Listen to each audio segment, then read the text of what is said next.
Pontian di Muara subur sungguh turun membeli sekati lokan soalan Tenggara nombor 10. Mohon Menteri beri jawapan. Terima kasih. Sila Menteri. Udara bersih di Taman Flora, ayuh berjalan hingga berpeluh. Terima kasih YB Tenggara. Bertanya soalan nombor 10. Tan Sri Yang Dipertua, kementerian ini melalui program menaik taraf infrastruktur keselamatan jalan raya ada melaksanakan skop pemasangan lampu jalan di kawasan berlaku kemalangan atau berisiko kemalangan akibat jalan gelap. Bagi kawasan kerap kemalangan atau berisiko kemalangan seperti di persimpangan, selekoh dan jambatan serta kawasan yang punya rekod kemalangan yang dikenal pasti, pemasangan lampu jalan akan dibuat secara setempat, berskala kecil dan memenuhi keperluan pencahayaan. Lampu jalan solar merupakan inisiatif hijau selaras dengan pembangunan lestari yang lebih mesra alam kerana penjagaan tenaga elektrik dari sumber yang boleh diperbaharui. Lampu jalan solar telah mula dipasang oleh Jabatan Kerja Raya pada tahun 2019 melalui pelaksanaan projek rintis. Sehingga tahun 2025, sebanyak 9,759 bilangan lampu jalan solar telah dipasang di jalan persekutuan di Semenanjung Malaysia dan tumpuan kawasan memenuhi kriteria kawasan yang jauh dari sistem grid elektrik, kawasan yang sering berlaku kecurian kabel dan vandalisme serta kawasan kerap berlaku kemalangan. Kementerian ini sentiasa menyokong inisiatif pemasangan lampu jalan solar. Teknologi lampu jalan solar yang berada di pasaran sedang menuju ke arah kematangan produk yang didorong oleh penglibatan pemain industri dan agensi kerajaan dengan mengambil kira keperluan reka bentuk, teknikal dan penyelenggaraan. Keberkesanan pemasangan lampu jalan solar terutamanya di kawasan lokasi kemalangan atau berisiko kemalangan sentiasa dilaksanakan oleh kementerian ini dan JKR di samping mengenal pasti lokasi-lokasi baharu yang memerlukan lampu jalan.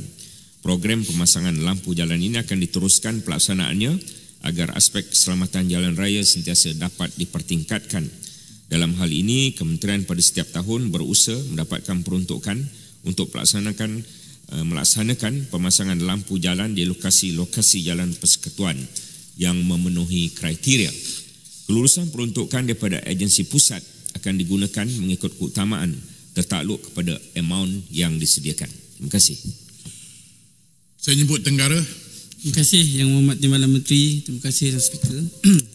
Tenggara ucap syabas dan tahniah kerana KKR mengambil berat tentang penggunaan teknologi hijau ini dan pemilihan-pemilihan kawasan untuk pembinaan lampu solar ini termasuklah juga Seleko Tajam, kawasan Fedah dan laluan gelap. Jadi soalan tambahan daripada Tenggara, bolehkah kementerian kongsikan apakah kriteria-kriteria lain pemilihan lokasi ini dan jumlah lampu solar yang telah dipasang sepanjang tahun 2025 di seluruh negara khususnya Johor dan di dalam Parlimen Tenggara? Terima kasih. Sila Menteri. YB Tenggara, apakah kriterianya? Saya dah sebut tadi tapi untuk pengetahuan umum, satu, ia kawasan yang tiada bekalan elektrik, itu antara kriteria utama. Kemudian di jambatan, ya. Kemudian satu lagi ialah di selekoh, seterusnya di persimpangan dan satu lagi ialah di kawasan yang kerap berlaku kemalangan. Ada satu lagi Tan Sri, kadang-kadang kawasan vandalisme, mereka curi kabel, ya. Kawasan-kawasan curi kabel tu kita pasang lampu solar, dia tak ada apa lagi yang boleh dicuri sebab tak ada kabel, lampu solar tak ada kabel. Kemudian saya dah jawab tadi jumlah, tetapi YB Tenggara minta sekarang ini 9759, itu bilangan lampu sehingga 2025. Tapi untuk 2025 sahaja 24.84 juta ringgit, 2,513 batang lampu solar di seluruh negara. Di negeri Johor 2.4 juta ringgit, 240 batang lampu solar. Terima kasih. Baik, saya jemput Kulim Bandar Baru. Baik, terima kasih Tan Sri Speaker.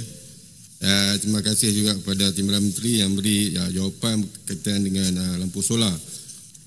Jika kita lihat penggunaan lampu solar di negara kita hingga sekarang, kalau kita ikut di luar bandar dah lebih tinggi, 40 hingga 55%, ataupun di kawasan bandar 15 hingga 20%. Tapi Yang Hormat Menteri, saya lihat daripada laporan atau kajian yang dibuat, penggunaan lampu solar utamanya di kawasan luar bandar ataupun kampung-kampung hanya menggunakan watt yang terlalu rendah, iaitu lebih kurang 20 watt. Jadi sayangnya apabila kita menggunakan lampu yang terlalu rendah ni, pencahayaan dia agak kurang dan tidak dapat menyelesaikan isu yang kita hendak selesaikanlah.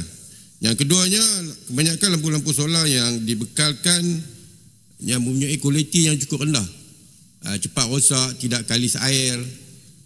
Kemudian ini akan merugikan dari segi kos kerajaan. Dan saya juga ingin bertanya, adakah penggunaan lampu solar ini bersesuaian untuk semua tempat? Kerana dia mengikut geografi dan juga dari segi tenaga, kawasan yang pendalaman ataupun kawasan-kawasan yang memerlukan pencahayaan yang lebih. Adakah sesuai untuk semua kawasan? Terima kasih. Baik, sila Menteri.